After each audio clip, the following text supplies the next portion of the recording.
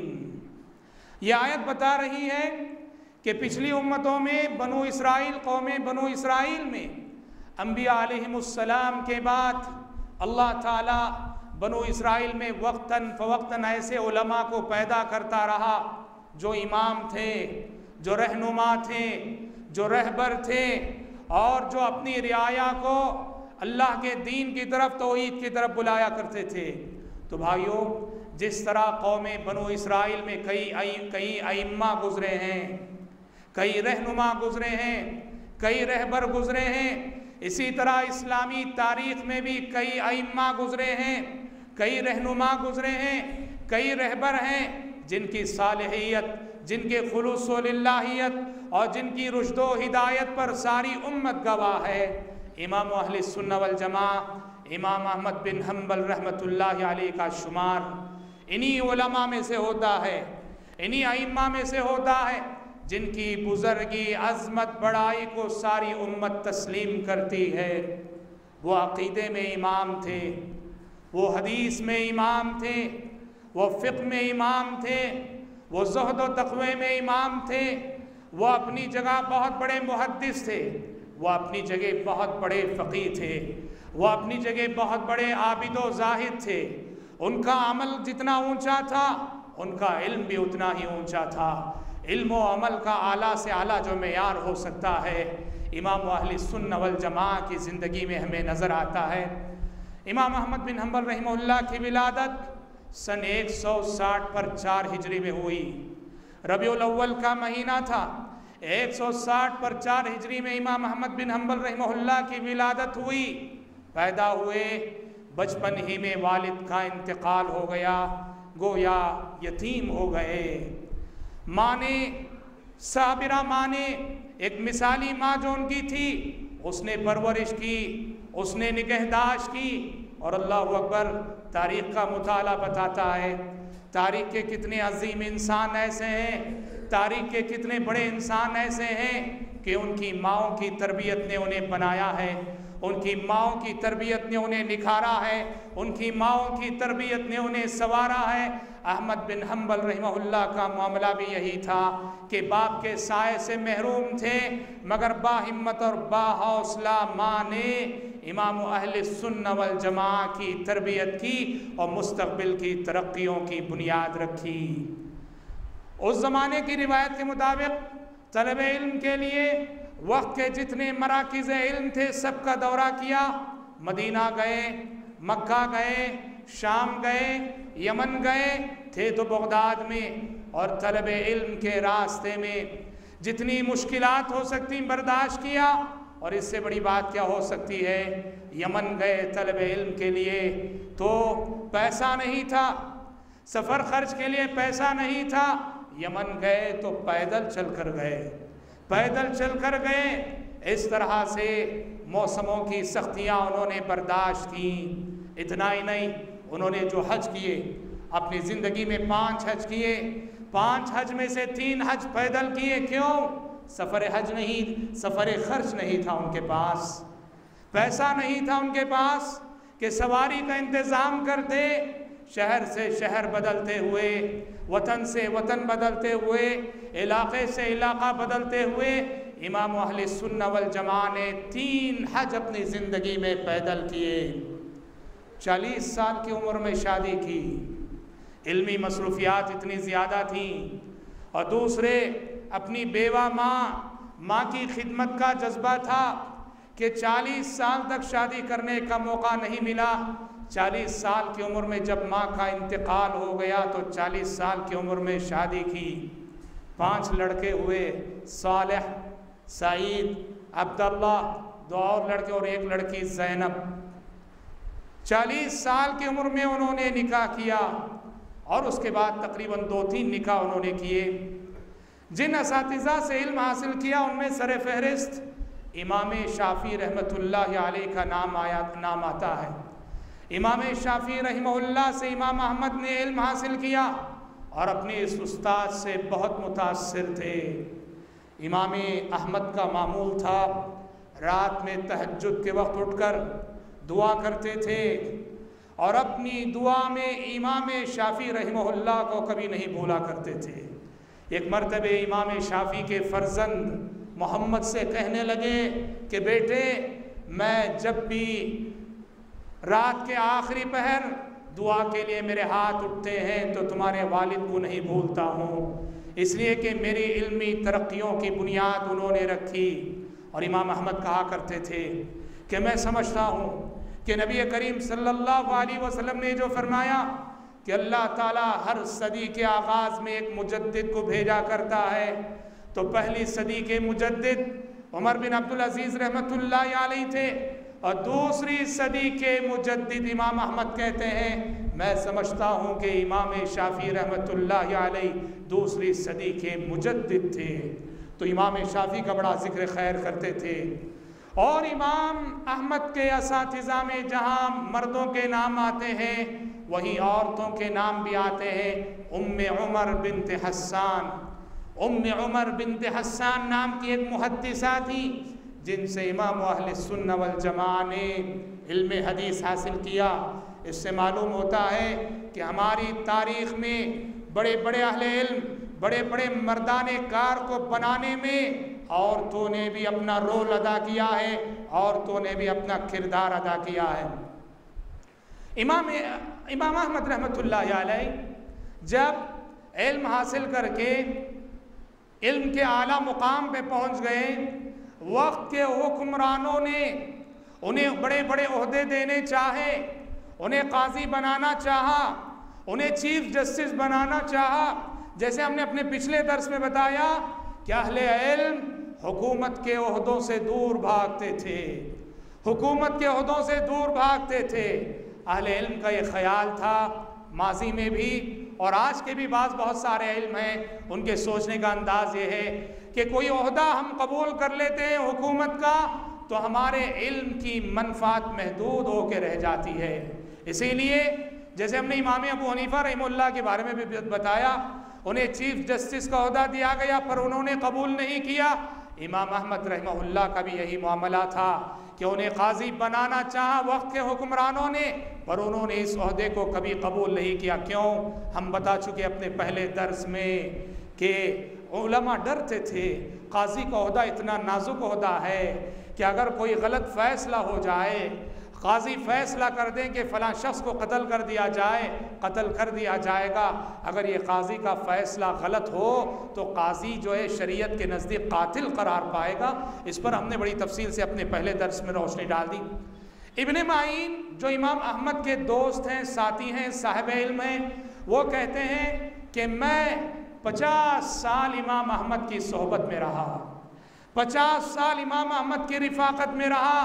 50 साल की इस मुद्दत में मैंने कभी भी इमाम अहमद को न अपने इल्म पर फ़ख्र करते हुए देखा, न कभी अपने अमल पर फ़ख्र करते हुए देखा। भाइयों, ये गैर मामूली बात है, गैर मामूली बात है 50 साल की सोहबत के बाद ये शहादत, 50 साल की रिफाकत के बाद ये गवाही। अल्लाह अकबर, इल्म के आला मुकाम पे थे, वक्त के अहले इल्म ने गवाही दी कि ये अल्लाह के वली हैं, ये मुहद्दिस हैं, ये फ़क़ीह हैं, ये मुफस्सिर हैं। पर कभी ना अपने इल्म पे इतराया, पर कभी ना अपने अमल पे इतराया, कभी ना अपने इल्म पे गुरूर किया, ना ही अपने अमल पे गुरूर किया। अल्लाह के नेक बंदे ऐसे ही हुआ करते हैं। इमाम अहमद की शोहरत दूर दूर तक जा पहुँची थी। इमाम अहमद रहिमहुल्लाह का चर्चा दूर दूर तक हो चुका था। बिलाद अरब तो बिलाद अरब, बिलाद अजम के लोग भी इमाम अहमद को याद किया करते थे, उनका नाम लेकर उनके हक में दुआएं करते थे। इमाम अहमद इस शोहरत को लेकर परेशान रहते थे। इमाम अहमद ये जो उनको शोहरत मिली थी, हर जगह उनका नाम है, हर जगह उनकी इज्जत है, सबके दिलों में उनका मकाम और मर्तबा है। इमाम अहमद अपनी शोहरत को लेकर परेशान रहते थे। वो कहते थे, मुझे डर लगता है, मुझे डर लगता है कहीं मेरी नेकियों का अजर, मेरी नेकियों का बदला मुझे दुनिया में इस शोहरत की शक्ल में तो ना दे दिया गया हो। डरते थे इमाम अहमद। और कभी कभी कहते थे काश कि मैं एक गुमनाम इंसान होता जिसे दुनिया में कोई जानने वाला ना होता। भाइयों, अहले इल्म उस हदीस को जहन में रखकर डरा करते थे, काम जाते थे कि कल जहन्नम जिन 3 लोगों से भड़काई जाएगी, उनमें एक आलिम होगा जिसके इल्म से दुनिया को फ़ायदा हुआ होगा। उसे लाया जाएगा, पूछा जाएगा, वो कहेगा परवरदिगारा मैंने अपने इल्म से तेरी खिदमत की। अल्लाह कहेगा तूने खिदमत ज़रूर की, पर तेरी खिदमत का मकसद ये था कि लोग तुझे अल्लामा का लक़ब दें, तुझे आलिम कहें, तेरी तारीफ़ करें। जो तारीफ़ तू चाह रहा था वो तुझे दुनिया में मिल गई। आज हमारे पास तेरे लिए कुछ नहीं है। अहले इल्म इस हदीस को पढ़कर सुनकर कांप उठते थे। इसी हदीस के पेश नज़र इमाम अहमद को जो शोहरत मिली हुई थी, इमाम अहमद अपनी शोहरत को लेकर डरे रहते थे, सहमे जाते थे, कांप उठते थे। कहते थे कि कहीं ऐसा तो नहीं कि मेरी नेकियों का बदला इस शोहरत की शक्ल में दुनिया ही में तो नहीं दे दिया गया। बहुत बड़े मुहद्दिस थे, हदीस का बड़ा गहरा इल्म मिला हुआ था और हदीस की सबसे ज़ख़ीम किताब इन्होंने लिखी।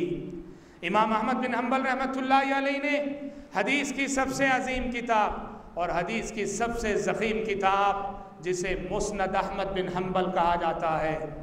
मुस्नद अहमद बिन हम्बल 40,000 हदीसें हैं, इसमें 40,000 हदीसें। बुखारी में 7,000 से ज़ायद हदीसें हैं, मुस्लिम में 12,000 से ज़ायद हदीसें हैं। अहादीस का सबसे बड़ा ज़ख़ीरा जो दुनिया में मौजूद है वो मुस्नद अहमद बिन हम्बल है, जो इन्हीं इमाम अहमद बिन हम्बल की किताब है। और मैं आपको बताऊं कि अहमद बिन हम्बल रहमतुल्लाहि अलैहि जब भी कोई हदीस मुस्नद अहमद में शामिल करते, अपनी इस किताब में लिखते, तो इमाम अहमद का मामूल था उस हदीस पर पहले अमल करते, उसके बाद उस हदीस को अपनी किताब में लिखते। जिस हदीस पे अमल करना उनके बस में था, उनके इम्कान में था, पहले उस हदीस पर अमल करते और उसके बाद उस हदीस को किताब में शामिल करते। उन्होंने वो हदीस शामिल करनी चाहिए कि नबी करीम सल्लल्लाहु अलैहि वसल्लम ने पचना लगवाया। कदीम इलाज का नबवी तरीक़ा है, जिस्म से फासिद खून निकाला जाता है। नबी करीम सल्लल्लाहु अलैहि वसल्लम ने पचना लगवाया और पचना लगाने वाले को 1 दीनार उजरत अता की। तो इमाम अहमद भी पहले गए, जाके पचना लगाया और पचना लगाने वाले को 1 दीनार उजरत अता की और उसके बाद उस हदीस को अपनी किताब मुस्नद अहमद बिन हम्बल में शामिल किया।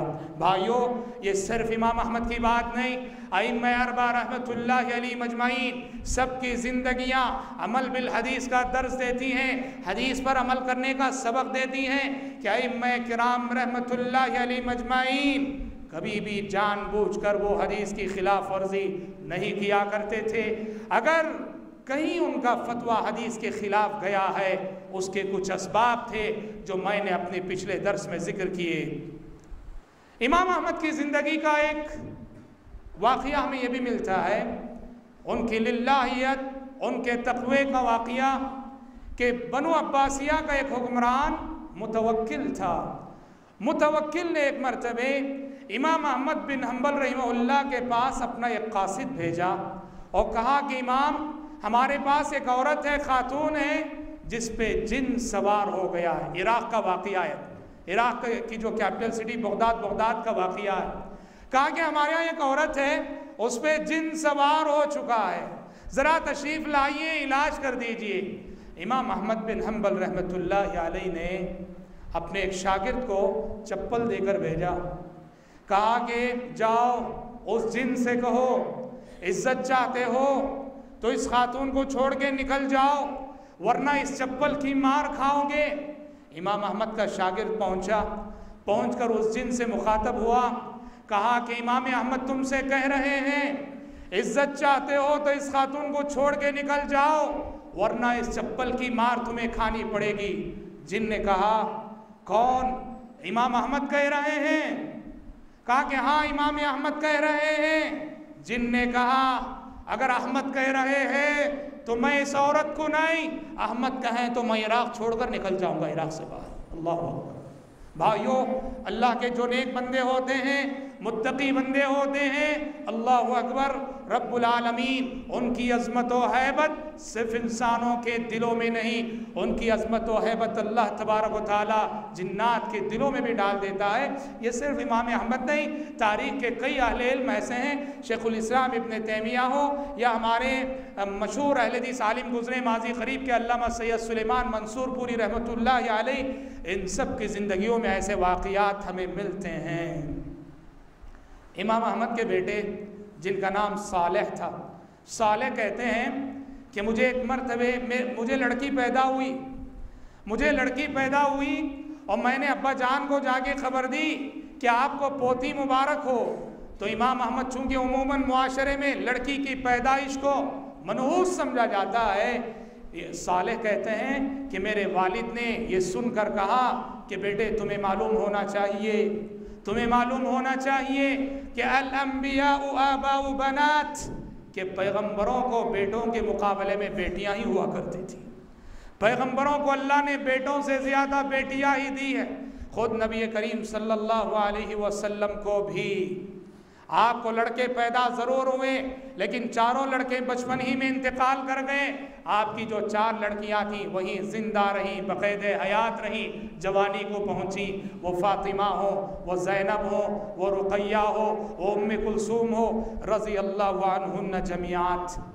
और इमाम अहमद की सादगी के बारे में उनके फ़र्जंद सालेह कहते हैं कि वो इतने सादा थे कि कोई भी चीज़ बाज़ार में ख़रीदना हो, बाज़ार में ख़रीदने के लिए जाते थे, हत्ता कि कभी कभी लकड़ियों की गठरी ख़रीदने के लिए जाते थे और ख़ुद उसको अपनी पीठ पे लाद के आया करते थे।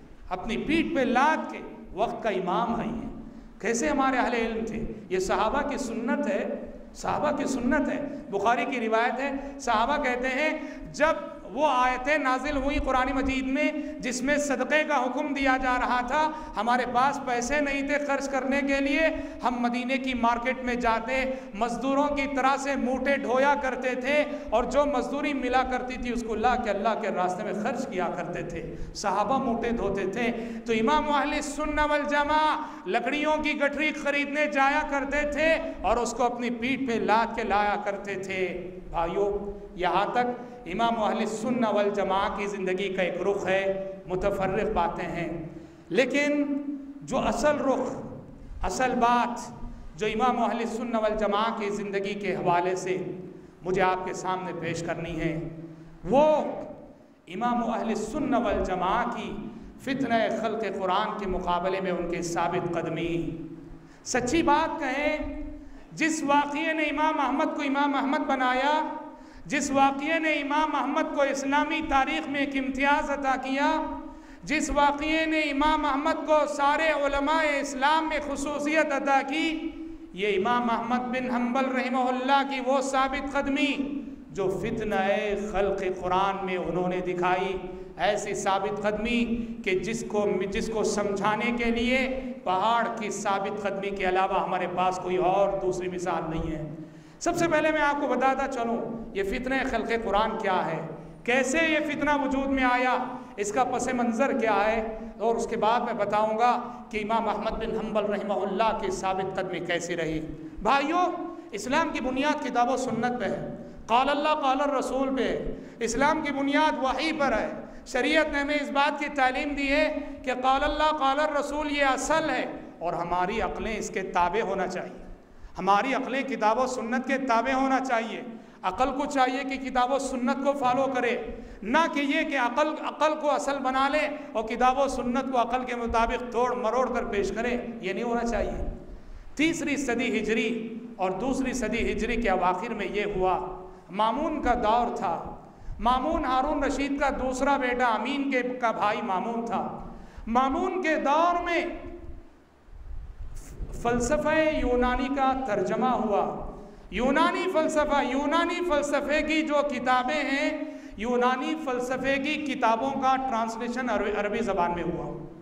मामून ने बाकायदा इसमें दिलचस्पी ली और बाकायदा यूनानी फ़लसफ़े का, जिसे मंतिक़ कहा जाता है, जिसे क्या कहा जाता है, मंतिक़ कहा जाता है, फ़लसफ़ा कहा जाता है, जिसका सारो मदार अक़ल पर होता है, फ़िक्र पर होता है, सोच पर होता है, वहीं से उसका कोई ताल्लुक़ नहीं।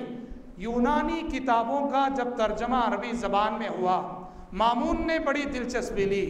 तो इस यूनानी किताबों के ट्रांसलेशन की वजह से, यूनानी किताबों को पढ़ने की वजह से मुसलमानों के एक तबके का ये मिजाज बना, ये जहन बना कि अक़ल असल है और किताब व सुन्नत उसके ताबे है। अक़ल असल है, किताब व सुन्नत उसके ताबे है। कोई भी हदीस अगर अक़ल से टकराए तो वो हदीस नहीं, कोई भी हदीस अक़ल से टकराए तो वो हदीस नहीं। बाकायदा एक जमात वजूद में आई, एक बिदअती फ़िरक़ा वजूद में आया जिसे मुअतज़िला कहा जाता है। मुअतज़िला अब हुआ ये वक्त का बादशाह मामून जो है इस फितने से मुतासिर हो गया। मामून के जो दरबारी थे, मामून का जो सबसे बड़ा वज़ीर था, उसका नाम था इब्न अबी दुआत। इब्न अबी दुआत मामून का वज़ीर। मामून भी इस फितने खल्क़े कुरान, मामून भी जो है इस फ़लसफ़े से मुतासिर, उसका वज़ीर भी फ़लसफ़े से मुतासिर, हुकूमत के जितने कारिंदे थे सब यूनानी फ़लसफ़े से मुतासिर थे।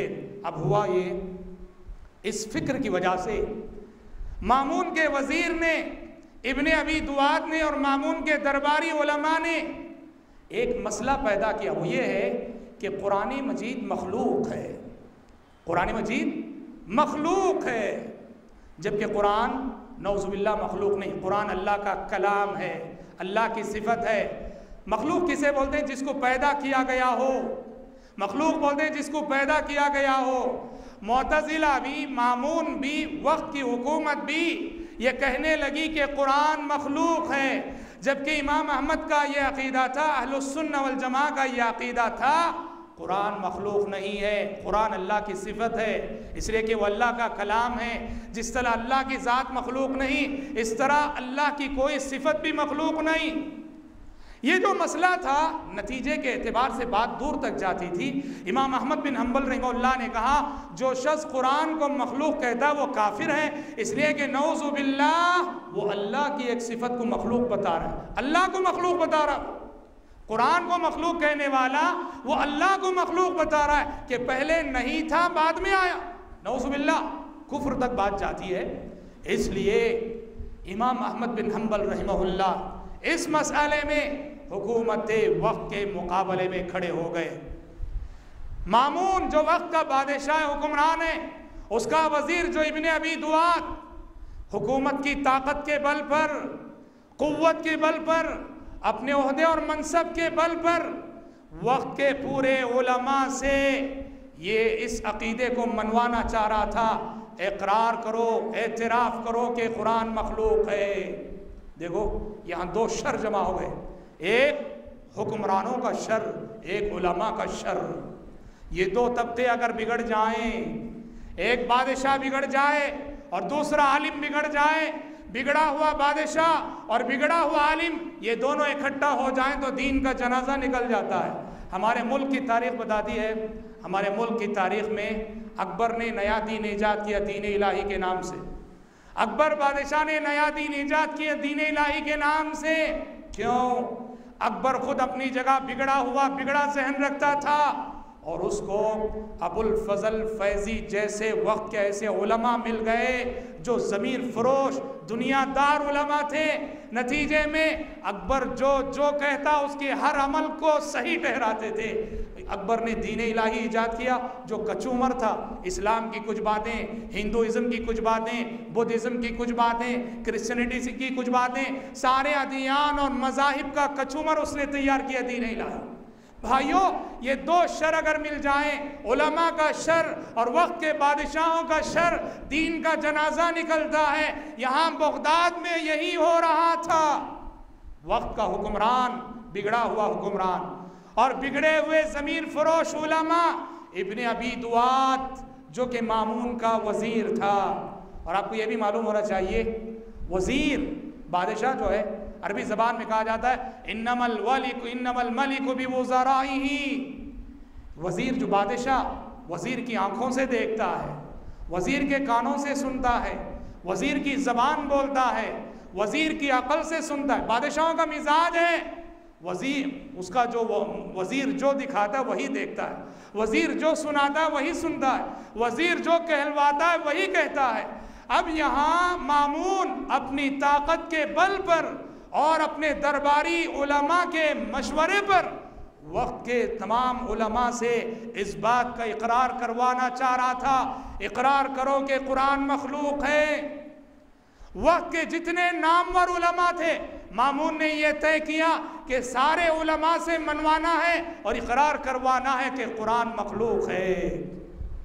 कई उलमा दब कर इकरार कर लिए कि कुरान मखलूक है, कमज़ोर किस्म के लोग। कुछ उलमा थे जो इन दिनों अपने घरों में छुप कर रह गए, कभी बाहर नहीं निकलते थे। और कुछ उलमा थे जो मामून के दरबार में ले जाए गए, मामून ने उनसे ज़बरदस्ती इकरार लेना चाहा, तौरिया करके बच गए, तक़िया करके बच गए। कैसे तौरिया करके? बाज़ उलमा को जो अहलुस्सुन्नह वल जमा के थे, मामून ने दरबार में खड़ा करके कहा इकरार करो कि कुरान मखलूक है, आसमानी किताबें मखलूक हैं, इकरार करो। तो उन उलमा ने बाज़ में कैसे बच गए? तौरिया करके। बाज़ उलमा ने कहा हम इकरार करते हैं कि तौरात, इंजील, ज़बूर, सूफ़ इब्राहीम, कुरान, ये पांचों मखलूक हैं। क्या कहा?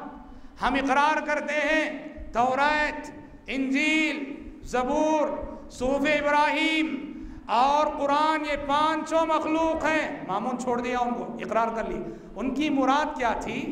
ये 5 उंगलियां मखलूक हैं, जिन उंगलियों पे मैं गिना था। जी हाँ, ये 5 किताबें नहीं, उनकी मुराद ये थी कि ये 5 उंगलियां। अब चूंकि जालिम बादशाह है, जालिम हुक्मरान है, उसके जुल्म से बचना है वरना जान के लाले पड़ेंगे। आपको ये बात बताऊं, अगर कोई जालिम हमारे सर पे सवार हो जाए तलवार लेकर और कहे कि शिर्क करो, इस्लाम को गाली दो, पैगंबर इस्लाम को गाली दो वरना कत्ल कर देंगे, शूट कर देंगे, यहाँ 2 रास्ते हैं। एक रास्ता है रुखसत का। रुखसत का रास्ता क्या है? ठीक है, जान बचाने के वास्ते उन्हें जो बोल रहा है कुफ्र कर दो, दिल से नहीं जबान से। रुखसत का रास्ता ये। मक्के में क्या हुआ जानते हैं? मक्की ज़िंदगी में जब मुशरिकीन मक्का सताने लगे, बहुत ज़्यादा सताने लगे, बाज़ सहाबा ऐसे थे जिनसे तकलीफ़ें बर्दाश्त नहीं हो सकी, उनकी ज़बान से कुफ्र के कलिमात निकल गए, दिल से नहीं। उनकी अज़ियतों से बचने के लिए, उनकी तकलीफ़ों से बचने के लिए बाद में परेशान हो गए, हमारी ज़बान से कुफ्र के कलिमात अदा हुए। अल्लाह ताला ने आसमान से वही नाजिल कर दी। सूरह नहल 14वें पारे की आयत है, मन कफ़र बिल्लाहि मिन बादि ईमानिही इल्ला मन उक्रिहा व क़ल्बुहु मुतमइन्नुन बिल ईमान वलाकिन मन शरह बिल कुफ्रि सदरा। कहा कि जिन लोगों पे ज़बरदस्ती की जाए, ज़बरदस्ती की वजह से कुफ्र का जुमला ज़बान से निकल जाए, दिल में वो कुफ्र की बात ना हो, ऐसे लोगों पे कोई गिरफ्त और पकड़ नहीं है। तो अगर कोई शख्स किसी की जान पे सवार हो जाए, जबरदस्ती करे, 2 रास्ते हैं। एक रास्ता रुखसत का है, इन उलमा ने जिन्होंने इस तरह कहा कि पांचों मखलूक है, इसी रुखसत के रास्ते को अपनाकर किसी तरह बच निकले।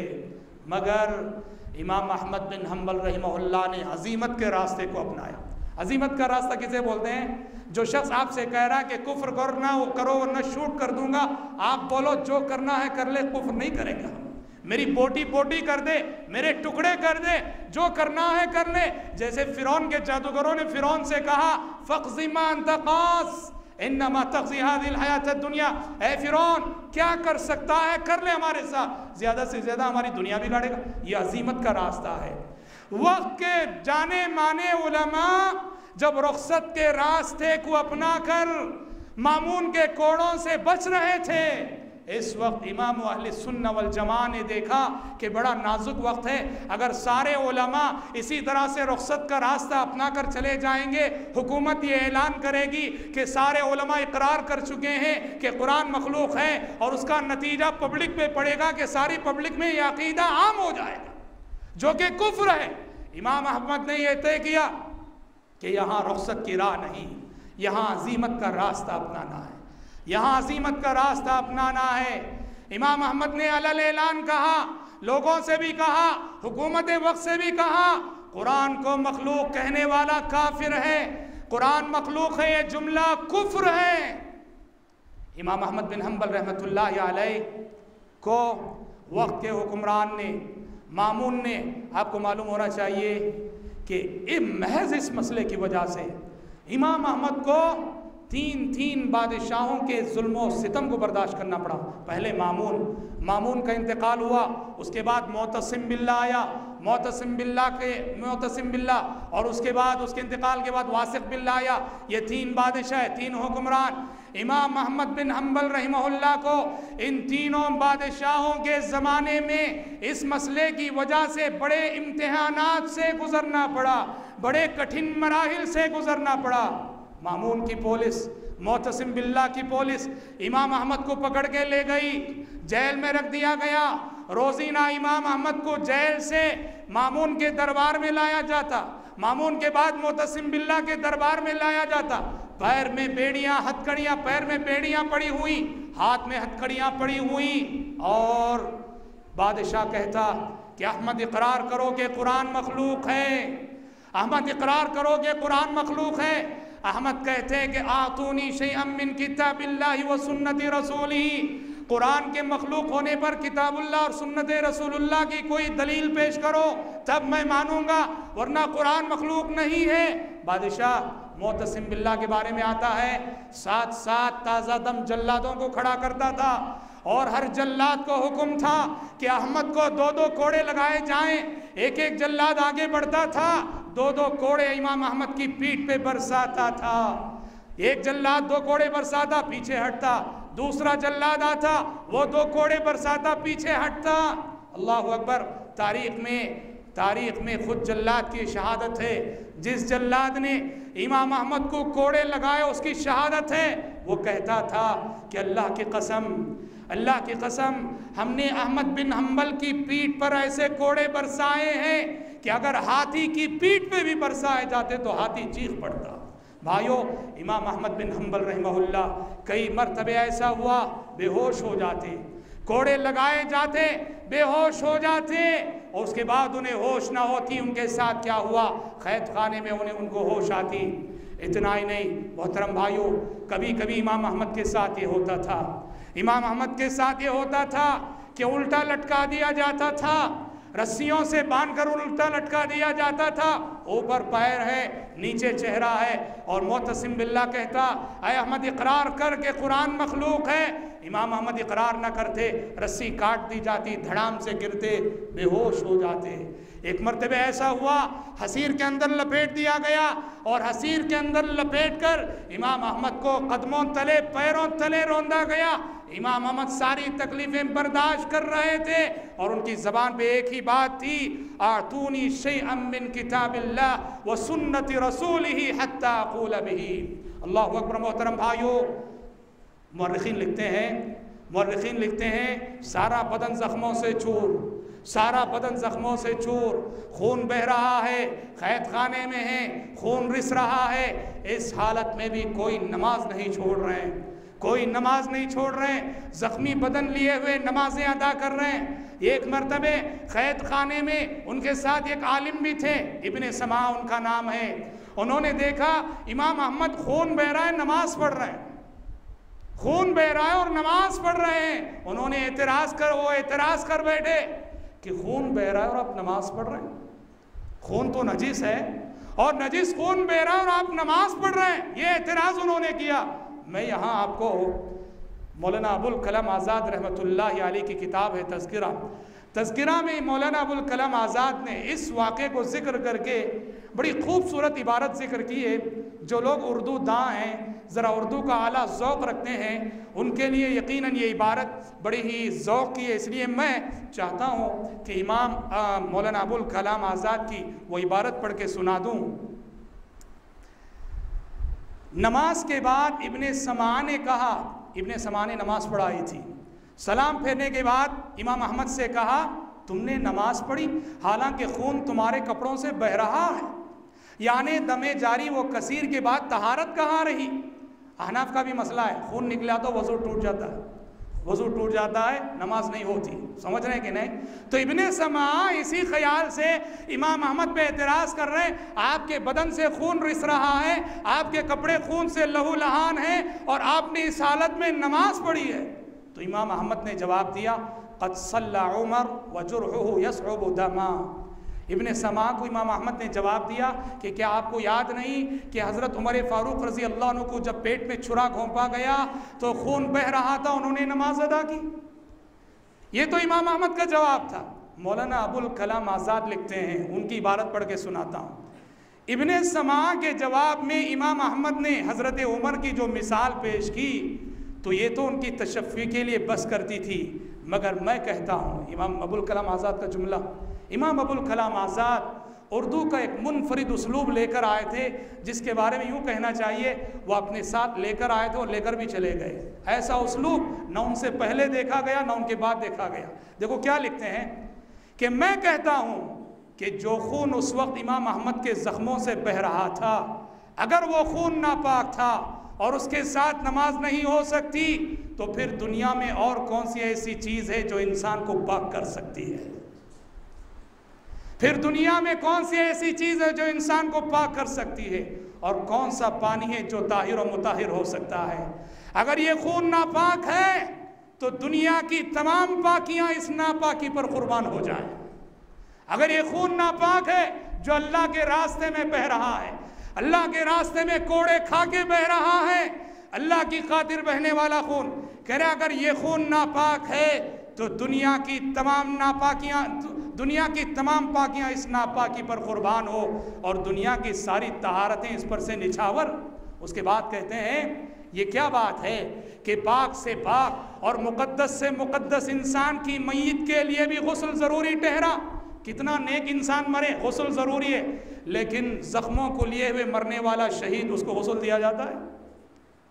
कह रहे हैं देखो क्या कह रहे हैं, ये क्या बात है कि पाक से पाक और मुक़द्दस से मुक़द्दस इंसान की मय्यत के लिए भी गुस्ल ज़रूरी ठहरा, मगर शहीदान हक़ के लिए ये बात हुई कि उनकी पाकी शर्मिंदे आबे गुस्ल नहीं, उनकी पाकी शर्मिंदे आबे गुस्ल नहीं।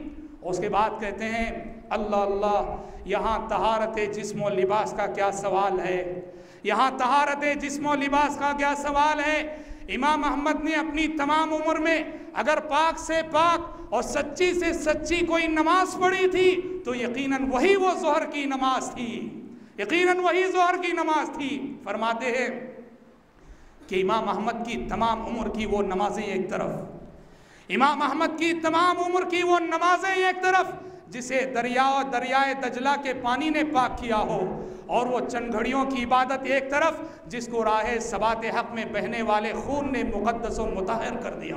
अल्लाह अकबर। इमाम अहमद, ये आप तज़किरा किताब है इमाम मौलाना अबुल कलाम आज़ाद की, लेकिन ज़रा एकदम हार्ड उर्दू है, ये सख्त उर्दू है, मेयारी उर्दू है। लेकिन जैसे हमने कहा मौलाना अबुल कलाम आज़ाद रहमतुल्लाह अलैह कहते हैं कि अल्लाह के रास्ते में बहने वाला खून अगर वो नापाक है तो फिर दुनिया में कौन सी चीज़ पाक है? कहते हैं अल्लाह अकबर। तो भाइयों, कहना यह है कि इमाम अहमद बिन हम्बल रहमहुल्लाह वो हुकूमत वक्त से उन्होंने वो टकरा गए, हुकूमत वक्त चैलेंज बनकर आई, इस चैलेंज को कबूल किया, डट गए। हुकूमत वक्त ने तीन बादशाह अजीज आ गए, तीन बादशाह, मोतसिम बिल्लाह, मामून और वासिक, और कोई इमाम अहमद से मतलब की बात न कहलवा सका। इमाम अहमद के फर्जंद अब्दुल्ला कहते हैं, अब्दुल्ला बिन इमाम अहमद बिन हम्बल, वो कहते हैं कि मेरे वालिद ज़िंदगी के आखिरी अय्याम में, मैं आपको आगे बताऊंगा कि वासिक के ज़माने के बाद इमाम अहमद से आजमाइशें ख़त्म हो गई, तो ज़िंदगी के आखिरी अय्याम में इमाम अहमद के बेटे अब्दुल्ला कहते हैं कि मैं हमेशा अपने अब्बा की ज़बान पे एक दुआ सुनता था। क्या दुआ? कि अब्बा जान हमेशा कहते थे कि रहिमल्लाहु अबल हैसम, रहिमल्लाहु अबल हैसम।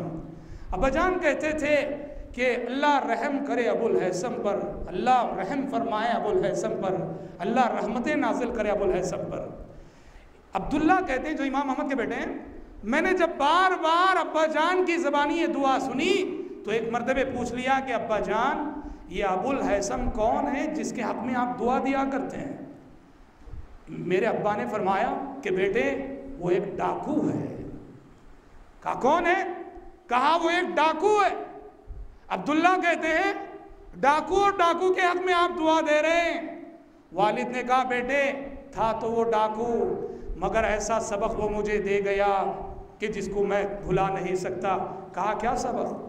कहा जिस वक्त मुझे मामून की पुलिस पकड़ के ले जा रही थी, मामून की पुलिस पकड़ के ले जा रही थी, रास्ते में आके उसने रुकाया, मुझे रुका के कहा अहमद एक बात सुनना, देखो मैं वक्त का जाना माना बदनाम ज़माना डाकू अबल हैसम हूँ। अहमद मैं चोरी किया, पकड़ा गया, सज़ा दी गई, सज़ा की मुद्दत मुकम्मल हुई, आज़ाद हुआ, फिर चोरी किया, फिर पकड़ा गया, सज़ा दी गई, फिर आज़ाद हुआ, फिर चोरी किया, फिर कहा अहमद मैं एक डाकू हूँ, मैंने बार बार चुराया है, इस हुकूमत ने मुझे 12 सज़ाएं दी हैं, पर आज तक मैंने चोरी करना नहीं छोड़ा। ऐ अहमद तुम दीन के रास्ते में हो, तुम दीन के रास्ते में हो, कहीं ऐसा ना हो कि हिम्मत हार जाओ। ऐ अहमद तुम्हारी बंदगी पे तुफ हो अगर तुम दीन के लिए उतनी कुर्बानी भी ना दे सको जितनी कुर्बानी एक डाकू दुनिया के लिए दे सकता है। अल्लाह अकबर। इमाम अहमद कहते हैं जिस वक्त मामून की पुलिस कोड़े बरसाती थी, मोतसिम की पुलिस कोड़े बरसाती थी, तो मेरी हिम्मत जवाब दे जाती थी, मेरा हौसला जवाब दे जाता था, मगर अबुल हैसम का ये जुमला याद आता, मुझे बड़ा हौसला मिलता, मेरा दिल मलामत करता, एक डाकू दुनिया के लिए इतनी कुर्बानियाँ दे सकता है, इतनी तकलीफ़ें बर्दाश्त कर सकता है, तो अल्लाह के लिए अगर मैं हिम्मत हार जाऊँ तो मेरी बंदगी पर तुफ है। भाई कितना बड़ा सबक है। इसीलिए इमाम अहमद उस डाकू के हक़ में दुआ देते थे, कहते थे था तो डाकू, मगर एक बहुत बड़ा सबक मुझे वो पढ़ा गया। मामून का ज़माना गुज़रा, मोतसिम का ज़माना गुज़रा, वासिक़ बिल्लाह का ज़माना गुज़रा, बाद में मुतवक्किल का ज़माना आया। मुतवक्किल ये भी अब्बासी बादशाह है। मुतवक्किल ये इमाम अहमद के हक़ में हमदर्द था, बड़ा मेहरबान था। जैसे ही वासिक़ के बाद मुतवक्किल का ज़माना आया, मुतवक्किल को शदीद एहसास था कि मुझसे पहले गुजरे हुए बादशाहों ने कितना सताया है अहमद बिन हम्बल को। मुतवक्किल ने इमाम अहमद को हर तरह से राज़ी करना चाहा, खुश करना चाहा। इमाम अहमद से माफ़ी मांगी उसने कि मुझसे पेशरो हुक्मरानों ने आपके साथ जो सलूक किया है उनकी जानिब से मैं माफ़ी मांगता हूँ। मुतवक्किल हर सूरत उन्हें राज़ी करना चाहता था, और यानी अहलुस्सुन्ना सलफ़ी था ये बादशाह मुतवक्किल, और इसने आने के साथ ही सलफ़ियत को फ़रोग़ देना शुरू किया। और जैसे हमने कहा इमाम अहमद को राज़ी करना चाहता था। एक मरतबा मुतवक्किल क्या किया, इमाम अहमद की खिदमत में अपना एक कासिद भेजा कीमती हदिया देकर। अशरफियाँ थी उसमें, दीनार थे उसमें, दिरहम थे उसमें। मुतवक्किल का कासिद इमाम अहमद की खिदमत में पहुँचा और जाके कहा, ऐ इमाम अहले सुन्नत वल जमा, बादशाह सलामत आपको सलाम कह रहे हैं और ये लीजिए ये हदिया बादशाह सलामत ने आपको पेश किया है। इमाम अहमद ने कहा, नज़र उठा के देखी, नज़र उठा के देखा कि एक थैली है, अशरफियाँ हैं, दीनार हैं, दिरहम हैं। इमाम अहमद ने चेहरा झुका लिया, थोड़ी देर सोचते रहे। उसके बाद कहा, ले जाओ इस हदिये को वापस ले जाओ, मुझे इस हदिये की कोई ज़रूरत नहीं। उसके बाद कहा, अल्लाह की कसम दिरहम और दीनार की आजमाइश मेरे लिए मामून के कोड़ों की आजमाइश से ज़्यादा सख्त है। अल्लाह अकबर। भाइयों, ये बात याद रखना, अच्छे लोग जो बड़े बड़े इम्तिहानों में कामयाब हो जाते हैं, पैसे का फितना ऐसा है कि अच्छे लोग फिसल जाते हैं। इसीलिए इमाम अहमद ने कहा, वक्त के हुक्मरानों का हदिया मैं कबूल नहीं करूँगा, ये ले जाओ। मैं दिरहम और दीनार की इस आजमाइश को मामून के कोड़ों की आजमाइश से ज़्यादा सख्त समझता हूँ। इमाम अली बिन मदीनी जो इमाम बुखारी के भी उस्ताद थे, अली बिन मदीनी कहा करते थे कि अल्लाह तबारक व तआला ने फितना इर्तिदाद के मौके पर इस दीन की मदद की अबू बकर सिद्दीक के ज़रिए। जब लोग मुर्तद हुए, आप जानते हैं अबू बकर सिद्दीक रज़ी अल्लाह अन्हु ने सुभान अल्लाह कैसे जो है अपनी अजीमत के ज़रिए से इस फितने को ख़त्म किया।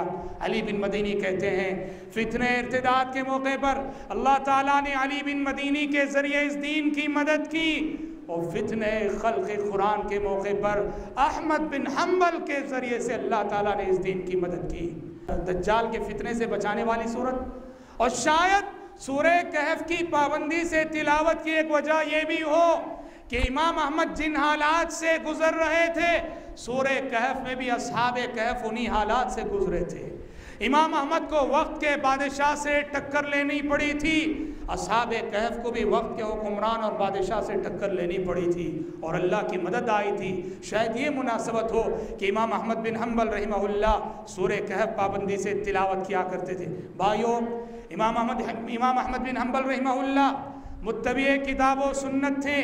किताब व सुन्नत की नशर इशाअत की, बिदात के खिलाफ खुली तलवार थे, बिदतियों के मुकाबले में सख्त थे, सुन्नत की खिदमत में और बिदत के मिटाने में अपनी ज़िंदगी सर्फ कर दी। वो खुद फरमाया करते थे मन रद्द हदीस रसूलिल्लाह सल्लल्लाहु अलैहि वसल्लम फहुवा अला शफा हलका। फरमाया करते थे, जो शख्स भी नबी करीम सल्लल्लाहु अलैहि वसल्लम की किसी हदीस को रिजेक्ट करे, नबी करीम सल्लल्लाहु अलैहि वसल्लम की किसी हदीस को रद्द करे, वो शख्स तबाही के दहाने पे खड़ा है। और वो अपने शागिर्दों से खिताब करके कहते थे, ला तुक़ल्लिदनी वला तुक़ल्लिद मालिकन वला लौज़ाई वख़ुज़ मिन हैसु अख़ज़ू। कहा करते थे, लोगों मेरी तक़लीद ना करो, मालिक की तक़लीद ना करो, औज़ाई की तक़लीद ना करो, बल्कि इन लोगों ने जहाँ से दीन को लिया है वहाँ से लो, यानी किताब व सुन्नत से दीन को हासिल किया करो। किताब व सुन्नत दीन के ये दो असली मसादिर हैं। और इमाम अहमद बिन हम्बल रहमतुल्लाहि अलैह, मुहद्दिसीन किराम रहमतुल्लाहि अलैहि मजमईन की अज़मत, उनकी फजीलत और उनकी बरतरी के इस हद तक कायल थे कि एक मरतबे इमाम अहमद की मजलिस में इब्ने अबी क़तीला, एक शख्स है, उसका नाम है इब्ने अबी क़तीला। इब्ने अबी क़तीला नाम का एक शख्स था। वो इमाम अहमद के सामने मुहद्दिसीन पर तनकीद कर रहा था, कह रहा था कि हम अस्हाबु सू, मुहद्दिसीन की जमात ये अच्छी जमात नहीं है। ये जुमला सुनना था। इमाम अहमद गुस्से में आ गए और वहाँ से कहते हुए उठे कि ज़िंदीक़ुन, कहे कि जो शख्स मुहद्दिसीन पे जरह करता हो, जो मुहद्दिसीन पे कलाम करता हो, वो ज़िंदीक़ है, वो बेदीन है। ये कहकर इमाम अहमद बिन हम्बल रहमतुल्लाह अलैह वहाँ से उठ गए। सन 240 पर 1 हिजरी में, सन 240 पर 1 हिजरी में इमाम अहमद बिन हम्बल का इंतकाल हुआ। गोया के 70 पर 7 साल उनकी उम्र थी जब उनको गुस्ल दिया जा रहा था।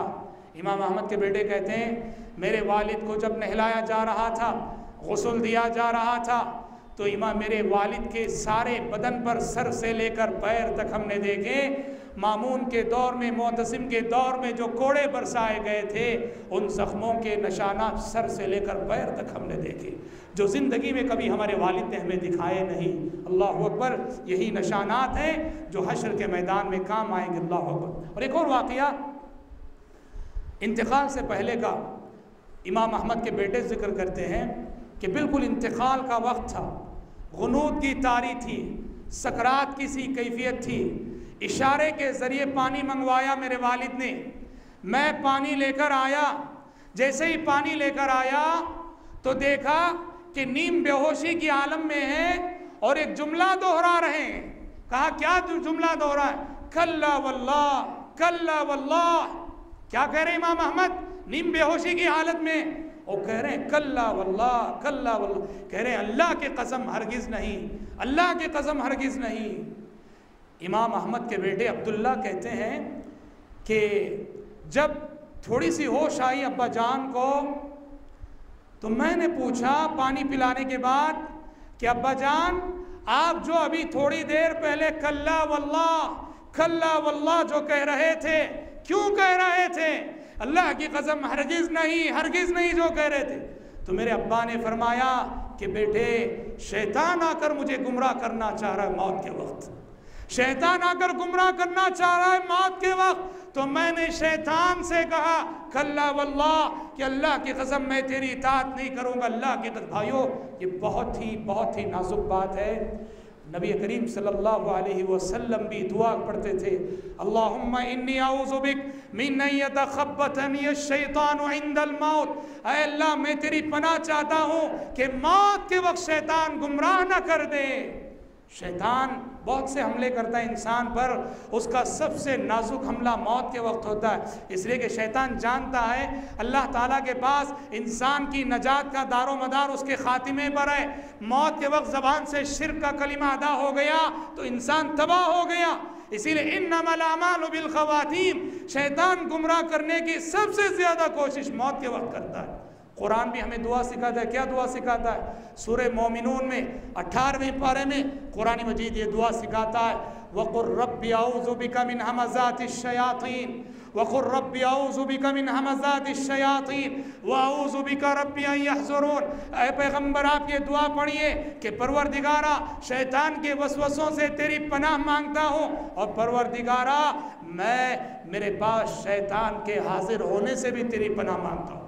शैतान ज़िंदगी में भी हाजिर होता है, हर अमल के वक्त हाजिर होता है, खाने पीने के वक्त हाजिर होता है, क़ज़ाए हाजत के वक्त हाजिर होता है, सोने जागने के वक्त हाजिर होता है, और उसकी सबसे ख़तरनाक हाज़िरी मौत के वक्त हुआ करती है, और वो मौत के वक्त गुमराह करना चाहता है। तो इमाम अहले सुन्नत वल जमाआ, उनके पास भी शैतान हाजिर होकर उनकी मौत के वक्त गुमराह करने की उसने कोशिश की। लेकिन जो लोग अपनी ज़िंदगी में हक़ और हिदायत पे कायम रहते हैं, सच्चाई पे कायम रहते हैं, अल्लाह ताला उनको मौत के वक्त भी साबित कदम रखता है। इसीलिए हमेशा हुस्न ख़ातिमा की दुआ करते रहनी चाहिए। ये कुछ बातें थी जो इमाम अहले सुन्नत वल जमाआ इमाम अहमद बिन हम्बल रहमहुल्लाह की हयात तय्यबा से मुताल्लिक़ थी। ये जैसा कि मैंने कहा, बड़ी सबक आमूज़ ज़िंदगी है और बड़ी तफसीलात हैं।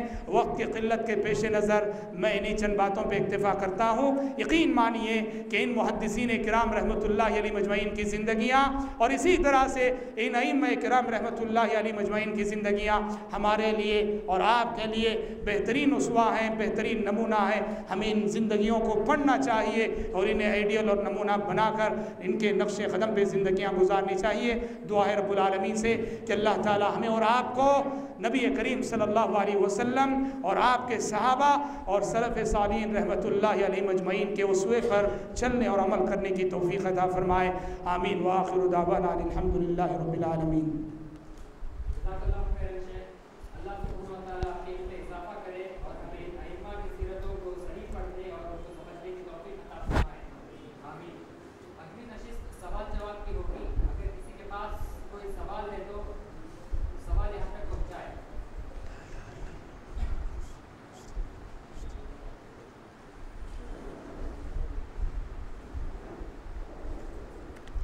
चार इमामों की नमाज़ों का तरीक़ा कैसा था।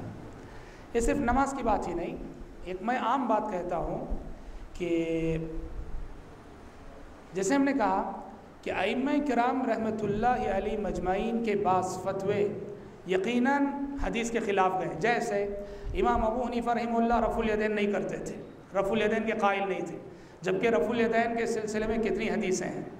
लेकिन जो बुनियादी बात मेरे और आपके समझने की वो क्या है कि अइम्मा किराम रहमतुल्लाह अलैहि मजमाइन वो कभी अमदन और जानबूझकर हदीस रसूल की खिलाफ वर्जी नहीं करेंगे। अगर फ़र्ज़ करो कि उनकी नमाज के तरीक़े में कोई सुन्नत छोटी भी थी, उनके पास उनके दौर में जितनी हदीसें उन तक पहुँची थीं, जितना इल्म उन तक पहुँचा था, उस एतबार से अपने इल्म के मुताबिक उन्होंने अमल किया। लेकिन बाद में अपने शागिर्दों को उन्होंने ये नसीहत कर गए कि इज़ा सह्हल हदीस फ़हुवा मज़हबी, हमारा ये अमल है, हमारा ये फतवा है, हमारा ये तरीक़ा है, लेकिन याद रखो कि सही हदीस आ जाए तो वही मेरा मज़हब है, सही हदीस आ जाए तो वही मेरा मज़हब है। इसलिए आप देखते हैं चारों इमामों में इमाम अहमद बिन हम्बल रहमतुल्लाह अलैहि हदीस से सबसे ज़्यादा करीब इमाम अहमद का मसलक। क्यों? इसलिए कि इमाम अहमद बिन हम्बल रहमतुल्लाह को जितनी हदीसें मिली और इमाम अहमद तक जितनी हदीसें पहुँची, उतनी हदीसें उनसे पहले गुजरे हुए अइम्मा को नहीं मिली। इसीलिए इमाम अहमद के फतवे हदीस से ज़्यादा करीब हैं, जबकि इमाम अहमद के फतवे भी 100% हम नहीं कहेंगे कि सही हैं। शेख हुसैमीन रहमतुल्लाह अलैहि से सवाल किया गया कि सऊदी अरब के बारे में कहा जाता है कि ये हम्बली मुल्क है, हम्बली फ़िक़्ह को फॉलो करता है, क्या हकीकत है?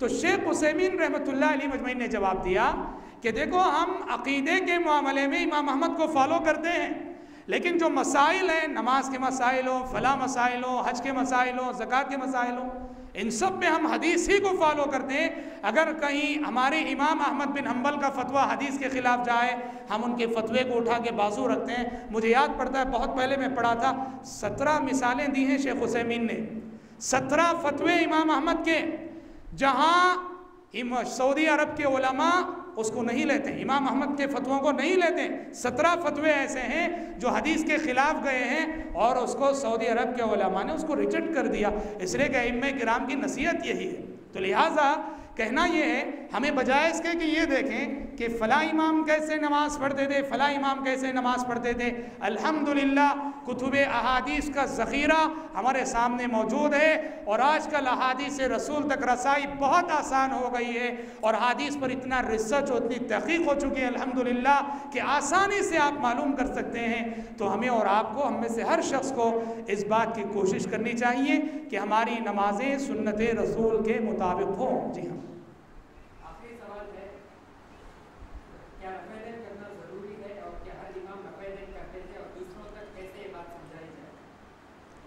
क्या रफ़ैदैन करना ज़रूरी है? दूसरे अल्फाज में, क्या नबी की सुन्नत पे अमल करना ज़रूरी है?